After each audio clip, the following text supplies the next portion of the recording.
안녕하세요. 동안사람 김원장입니다. 오늘은 트임 성형에 대해서 하나하나 자세히 알아보고자 합니다. 앞트임 성형은 지난번에 자세히 설명을 드렸는데요. 오늘은 뒷트임, 밑트임, 앞트임처럼 많이 하는 성형은 아니지만 그 성형에 대해서 허하실에 대해서 알아보고자 합니다. 트임 성형 인기 있는 수술이 되는 이유가 뭘까요? 눈이 이제 커지기 때문에 그런 건데 잘못 생각하는 게 있습니다. 트임 성형 한다고 무조건 눈이 커지지 않고요. 약간 어색함이 동반될 수 있고요. 커지는데 한계가 있습니다. 근데 많은 분들이 그냥 트임 성형하면 눈이 다 커진다고 생각을 합니다. 근데 사실 냉정하게 보면 이 사진을 보시면 이분은 트임 성형을 한 게 없습니다. 눈이 엄청 커졌죠. 눈이 커지는데 가장 중요한 거는 세로입니다. 쌍꺼풀을 하면 눈이 일단 커지고요. 힘이 약간 부족하면 눈이 약간 더 커지는, 눈매 교정이 되면 눈이 많이 커지게 되거든요. 세로가 충분히 커지면 나머지 트임에 대한 필요성이 별로 없어지게 되고 좀 더 냉정하게 평가를 하게 되겠죠.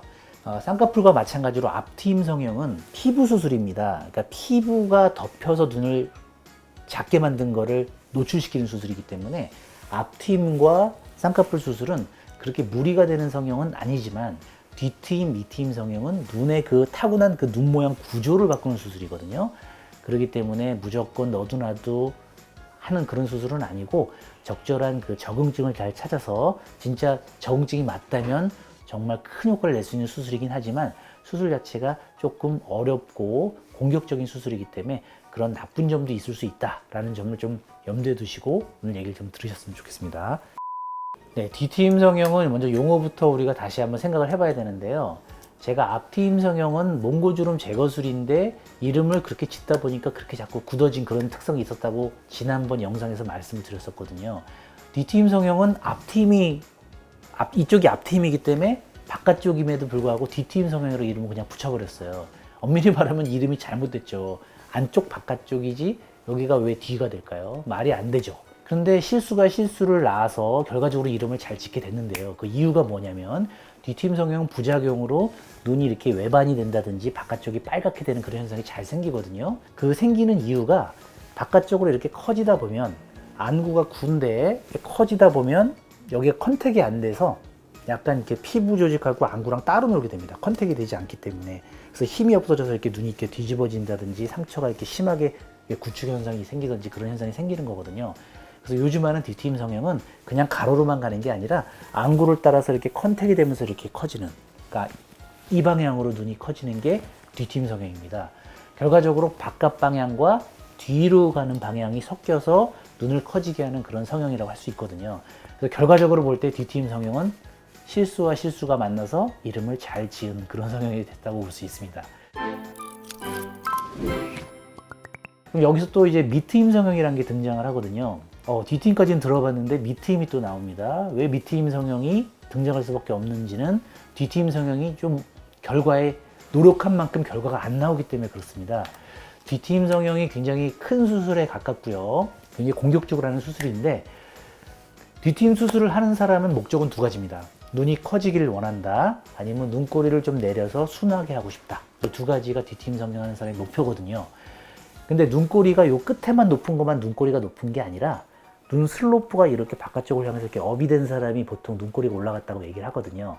근데 이 끝에서 이걸 아무리 넓히고 내리려 그래도 이 눈 아래 슬로프가 이미 이렇게 방향이 업으로 된 슬로프가 돼서 끝에서 이렇게 내려가기 때문에 슬로프가 이렇게 안정적으로 딱 떨어지는 게 아니라 올라가면서 이렇게 턱이 지듯이 이렇게 형성될 수가 있기 때문에 뒷트임 성형을 과감하게 하기가 어렵고 실제로 눈꼬리를 내리는 효과가 충분하지 않다가 일반적인 그런 경험에서 나온 얘기거든요. 그래서 밑트임 성형은 흉터 없이 결막을 통해서 이 눈 아래 슬로프 자체를 그냥 밑으로 내리는 수술입니다. 흉터가 없기 때문에 굉장히 부담이 없죠. 눈 아래 슬로프가 이렇게 내려가게 하면서 뒷트임하고 같이 하게 되니까 결과적으로 눈 끝을 내릴 때 내리는 지점에 슬로프를 미리 조정을 하고 여기를 향해서 눈이 커지기 때문에 두 가지가 만나서 눈이 정말 많이 커지게 되는 그런 성형이 됐습니다. 그래도 뒷트임 성형은 여전히 모든 사람한테 하는 수술은 아니고요. 어느 정도 공간이 있고 눈 모양이 조금 여기가 많이 답답하신 분한테 큰 효과가 있고요. 이미 충분히 눈이 크면서 욕심을 더 내는 사람한테는 권하지 않는 그런 성형입니다. 좀 더 자세하게 알아보시고 결정하시는 게 좋은 수술이라고 보시면 되겠습니다. 사진을 통해서 좀 아까 말씀드린 걸 좀 부연 설명해 보겠습니다. 이 눈을 보시면 좌우 눈이 많이 비대칭이 심하죠. 그리고 눈꼬리가 심하게 올라가 있습니다. 이런 분은 이제 바깥쪽이 너무 상대적으로 안쪽보다 바깥쪽이 많이 답답하죠. 이런 경우에 바깥쪽이 좀 넓어지는 게 눈이 커지고 인상을 좀 더 순하게 만드는데 좋은 효과를 낼 것 같습니다. 물론 비대칭이 너무 심하기 때문에 수술 후에도 약간의 비대칭은 남았다고 하지만 그래도 위에보다는 아래의 그 슬로프가 좀 완만하게 되면서 눈이 커진 효과가 있고 흰자위가 이쪽이 많이 노출되면서 전체적으로 눈의 밸런스가 더 맞게 되겠죠. 눈의 아래 슬로프가 이렇게 낮아지는 거지. 이 센터부터 이렇게 낮아져야지 뒤트임 효과가 있기 때문에 밑트임 성형과 뒤트임을 같이 한 성형인데요. 센터부터 슬로프를 평행하게 달리게 하면서 커진 그 뒤트임 효과와 만나게 해서 눈이 많이 커지는 그런 타입의 케이스입니다. 이분을 옆에서 이렇게 본 사진인데요. 보면 좀 더 넓어졌죠. 이쪽이 좀 넓어지니까 옆에서 봐도 좀 시원한 느낌이 듭니다.